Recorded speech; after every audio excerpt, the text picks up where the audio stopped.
तमिलनाडु बनाम राज्यपाल मामले में सुप्रीम कोर्ट द्वारा दिए गए फैसले पर राष्ट्रपति द्रौपदी मुर्मू ने सवाल उठाए और इस सवाल उठाने के बाद विपक्ष जो है इस मामले को लेकर बुरी तरह बौखलाया नजर आया। अब वहीं इस मामले पर लगातार रिएक्शंस भी देखने के लिए मिले हैं। तो क्या है रिएक्शंस, क्या कुछ कहा जा रहा है, ये विस्तार से जान लेते हैं। आपको बता दें कि राष्ट्रपति द्रौपदी मुर्मू ने अब सुप्रीम कोर्ट द्वारा दिए गए इस फैसले को लेकर 14 सवाल उठाए हैं और ये 14 सवाल के जवाब देने के लिए 5 जजों की एक पीठ जो है वो जो है नए सीजेआई गवाही द्वारा उनके द्वारा जो है बनाया गया है और इन सवालों के जवाब जो है दिए जाएंगे। अब इस पर तमिलनाडु के मुख्यमंत्री एम.के. स्टालिन ने सुप्रीम कोर्ट के फैसले में राष्ट्रपति के संदर्भ पर नाराजगी जाहिर की। केंद्र सरकार पर भी आरोप लगा दिए। स्टालिन ने कहा कि मैं केंद्र सरकार के राष्ट्रपति संदर्भ की कड़ी निंदा करता हूं, जो माननीय सर्वोच्च न्यायालय द्वारा तय की गई संवैधानिक स्थिति को उलटने का प्रयास है। तमिलनाडु के मुख्यमंत्री ने अपने बयान में कहा कि तमिलनाडु बनाम राज्यपाल मामले में सुप्रीम कोर्ट द्वारा दिए गए फैसले को केंद्र सरकार पलटना चाहती है। इससे यह साफ हो गया है कि तमिलनाडु राज्यपाल ने भाजपा के इशारे पर काम किया और लोगों ने जनमत को कमतर किया। स्टालिन ने कहा कि ये लोकतांत्रिक रूप से चुनी गई सरकार को कमजोर करने और उन्हें राज्यपालों के नियंत्रण में देने की कोशिश है, जो केंद्र सरकार के एजेंट की तरह काम करते हैं। साथ ही संविधान की व्याख्या करने वाले सुप्रीम कोर्ट को भी चुनौती है। स्टालिन ने सवाल उठाते हुए कहा कि राज्यपालों के लिए समय सीमा तय करने से क्या आपत्ति है? क्या भाजपा विधेयक को रोकने की राज्यपाल की कोशिश को वैध करना चाहती? क्या केंद्र सरकार गैर भाजपाई राज्यों और उसकी विधानसभाओं को पंगु बनाना चाहती है? तमिलनाडु के सीएम ने कहा कि हमारा देश एक महत्वपूर्ण मोड़ पर है। सवाल उठ रहा है कि क्या भाजपा नीति केंद्र सरकार संविधान में प्रदत्त शक्तियों के बंटवारे को बिगाड़ना चाहती है ताकि विपक्षी पार्टियों की सत्ता वाले राज्यों को अक्षम्य बनाया जा सके? ये राज्य की स्वतंत्रता के लिए सीधा खतरा है। उन्होंने कहा कि मैं सभी गैर भाजपाई राज्यों और पार्टियों के नेताओं से इस कानूनी और संविधान को बचाने की लड़ाई में एकजुट होने की अपील करता हूँ।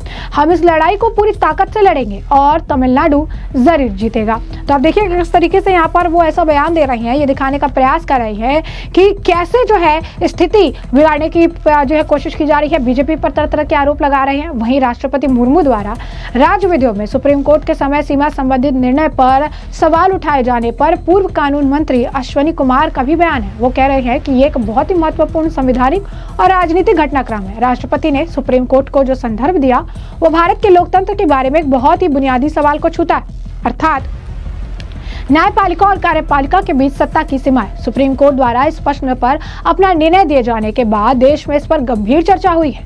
इस मामले पर 2 दृष्टिकोण हैं। भारत के राष्ट्रपति ने संदर्भ देकर अच्छा काम किया। उम्मीद है कि सुप्रीम कोर्ट की संवैधानिक पीठ सलाहकार राय देगी और उस सलाहकार राय के अनुसार चीजें स्पष्ट हो जाएंगी। मुझे लगता है कि न्यायपालिका और कार्यपालिका के बीच जो टकराव दिख रहा है उसका कोई समाधान होना चाहिए जो देश के लिए अच्छा नहीं होगा। क्या कुछ और कहना है उनका, सुनिए। देखिए, राष्ट्रपति जी ने जो एडवाइजरी ओपिनियन मांगी है सर्वोच्च न्यायालय से, वो एक बहुत महत्वपूर्ण संवैधानिक और राजनीतिक इवेंट है। मेरा ये मानना है कि इस एडवाइजरी ओपिनियन के माध्यम से जो स्थिति बन रही है एग्जीक्यूटिव और जुडिशरी में, जो विवाद चल पड़ा है, उससे शायद राहत मिलेगी। और मेरा ये मानना है कि राष्ट्रपति जी को गवर्नर वाले मामले में इन्वॉल्व करने की ज़रूरत नहीं थी, पर क्योंकि अब ये मुद्दा एडवाइजरी ओपिनियन के रूप में दोबारा माननीय सुप्रीम कोर्ट के विचाराधीन है, मैं उम्मीद करता हूँ कि इससे ऐसी स्थिति निकले जिससे जो एग्जीक्यूटिव और जुडिशरी में बढ़ती खाई नज़र आ रही है उसको हम ख़त्म कर सकें। भारत के लोकतंत्र के लिए ये आवश्यक है और ऐसा होना भी चाहिए। तो जैसे कि आपने उनका बयान सुना, वही दूसरी तरफ राष्ट्रपति मुर्मू द्वारा राज्य विधियों के सुप्रीम कोर्ट के समय सीमा संबंधित फैसले पर सवाल उठाए जाने पर वरिष्ठ अधिवक्ता यानी एडवोकेट सिद्धार्थ लूथरा का बयान है। वो कह रहे हैं कि मेरे विचार से संदर्भ यह निर्धारित करने के लिए है कि आगे का रास्ता क्या होगा। सुप्रीम कोर्ट किस हद तक राज्यपालों और राष्ट्रपतियों को कार्य करने का निर्देश देगा, किस हद तक वे राज्यपाल और राष्ट्रपतियों के अधिकार क्षेत्र को निर्धारित करेंगे और उस पर नियंत्रण रखेंगे। आज मुद्दा यह है कि क्या राज्यपाल और राष्ट्रपति किसी कानून पर नियंत्रण रख सकते हैं? क्या इससे शासन निरर्थक हो सकता है?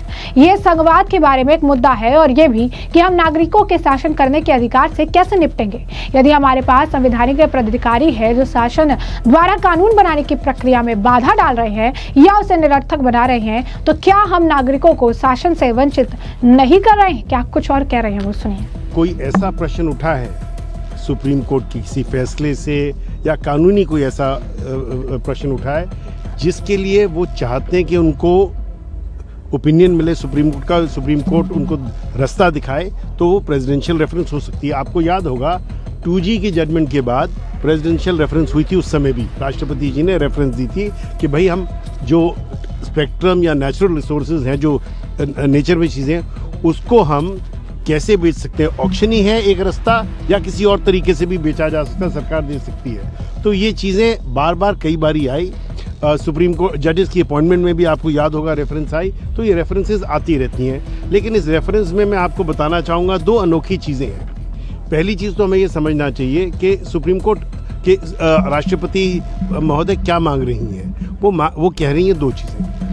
पहला कि सुप्रीम कोर्ट की 142 की पावर क्या है, ये चीज़ बड़ी गौर से समझिए।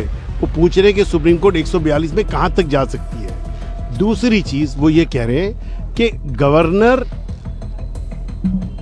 किस तरह एक डिसीजन ले सकते हैं कि कोई बिल आए तो उसको उस पे वो क्या निर्णय ले सकते हैं। गवर्नर को काउंसिल ऑफ मिनिस्टर्स की बात सुननी है या उसके आगे जाना है। तो ये 2 चीज़ें जो आई हैं बहुत ज़रूरी हैं, जिसको हमें समझना पड़ेगा, क्योंकि ये रेफरेंस जो है, मेरा मानना है ये रेफरेंस 2 चीज़ें की बात करती है। एक तो जिसे हम कहते हैं लक्ष्मण रेखा, जो डिमार्केशन सेपरेशन ऑफ पावर्स। दूसरी चीज़ सुप्रीम कोर्ट की पावर भी कहाँ तक जाती, इस पे एक प्रश्न उठ रहा है। तो ये बहुत गौर से देखना पड़ेगा कि ये आगे कैसे बढ़ता है और क्या जवाब आता है। लेकिन रेफरेंस में कुछ चीज़ें तो आपको स्पष्ट दिखेंगी और कुछ चीज़ आपको ज़रा देखने पे दिखेंगी, ध्यान रखना पड़ेगा। क्या मानने के लिए बाध्य है सुप्रीम कोर्ट प्रेसिडेंशियल रेफरेंस को?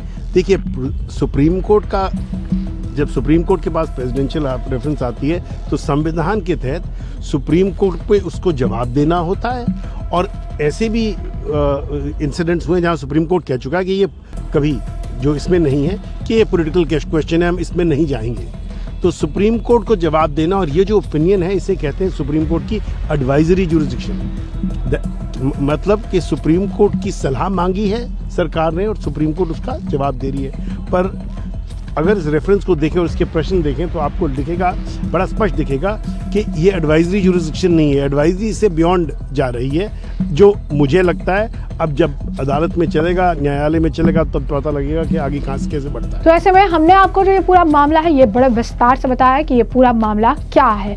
इस तरीके से राष्ट्रपति द्रौपदी मुर्मू द्वारा जो है सुप्रीम कोर्ट के सामने 14 कड़े सवाल रखे गए, जिन सवालों का जवाब उन्होंने मांगा। और इस सवाल जो है ये आप कह सकते हैं कि पूरा मामला जो है वो तमिलनाडु में राज्यपाल वर्सेस राष्ट्रपति वर्सेस जो है सुप्रीम कोर्ट का मामला था। और इसी मामले पर सुप्रीम कोर्ट ने राज्यपाल और राष्ट्रपति को जो है समय सीमा के अंदर फैसले लेने के लिए कहा था। इसी पर अब राष्ट्रपति ने 14 सवाल भेजे और इसके बाद विपक्ष बौखलाया नजर आया। खासकर तमिलनाडु के मुख्यमंत्री M.K. स्टालिन ने इस मामले को लेकर लंबा चौड़ा पोस्ट किया। तो इस मामले पे अन्य लोगों की भी प्रतिक्रिया देखने के लिए मिली, जिसे आपने पूरी तरीके से जो है सुना है। और अब इस पूरे मामले पर आपकी भी जो राय हो हमें कमेंट सेक्शन में कमेंट करके जरूर से जरूर साझा करिएगा। धन्यवाद।